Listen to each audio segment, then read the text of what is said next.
നമസ്കാരം. Raf talk ഫുട്ബോളിലേക്ക് അവർക്കും സ്വാഗതം. സൗത്ത് അമേരിക്കൻ മേഖല ഒളിമ്പിക് ക്വാളിഫയറിൽ അർജന്റീനയ്ക്ക് കാര്യങ്ങൾ കടുപ്പമാവുകയാണ്. ഇനി ഒരു മത്സരം കൂടിയാണ് അവർക്ക് ബാക്കി. അത് ബ്രസീലിനെതിരെയാണ്. അക്കളി വിജയിച്ചെങ്കിൽ മാത്രമേ അർജന്റീനയ്ക്ക് ഇനി സാധ്യതയുള്ളൂ. ഇപ്പം ഫൈനൽ റൗണ്ടിൽ തുടർച്ചയായ രണ്ടാമത്തെ കളിയിലും അവർ സമനിലയിൽ കുരുങ്ങിയതാണ് പ്രശ്നമായത്. ഫൈനൽ റൗണ്ടിലെ ആദ്യ കളിയിൽ അവർ വെനിസ്വലയുമായിട്ട് 2-2 സമനിലയിലാണ് പിരിഞ്ഞത്.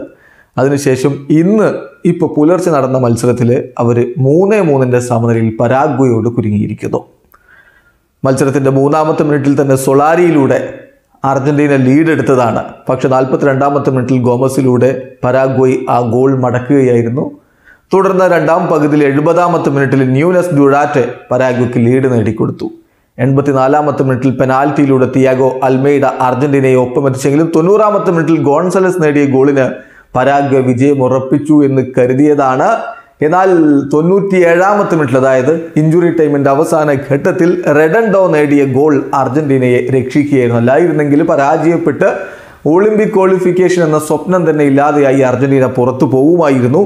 ഏതായാലും 3-3 സമനിലയിൽ ഇപ്പോൾ പിരിഞ്ഞിരിക്കുകയാണ്. ഇതോടുകൂടി അവസാന മത്സരം വിജയിക്കുക, ബ്രസീലിനെതിരെ വിജയിക്കുക, ഒളിമ്പിക് ക്വാളിഫയർ കടന്നുകൊണ്ട് ഒളിമ്പിക്സിന് യോഗ്യത ഉറപ്പാക്കി. ഇതാണിപ്പം അർജന്റീനയ്ക്ക് ചെയ്യാനുള്ളത്.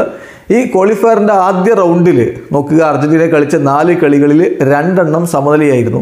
ഇപ്പോൾ ഫൈനൽ റൗണ്ടിൽ കളിച്ച 2 കളികൾ അതും സമനിലയാണ്. ചുരുക്കത്തിൽ 6 കളികൾ കളിച്ചിട്ട് അർജന്റീനയ്ക്ക് ആകെ ഒളിമ്പിക് ക്വാളിഫയറിൽ വിജയിക്കാൻ കഴിഞ്ഞിട്ടുള്ളത് 2 മത്സരങ്ങളാണ്. ബാക്കി 4 കളികളും സമനിലയായിരുന്നു. വീഡിയോ അവസാനിക്കുന്നു. ഫുട്ബോൾ ലോകത്തെ കൂടുതൽ വിശേഷങ്ങളുമായി റാഫ് ടോക്സ് എത്താം.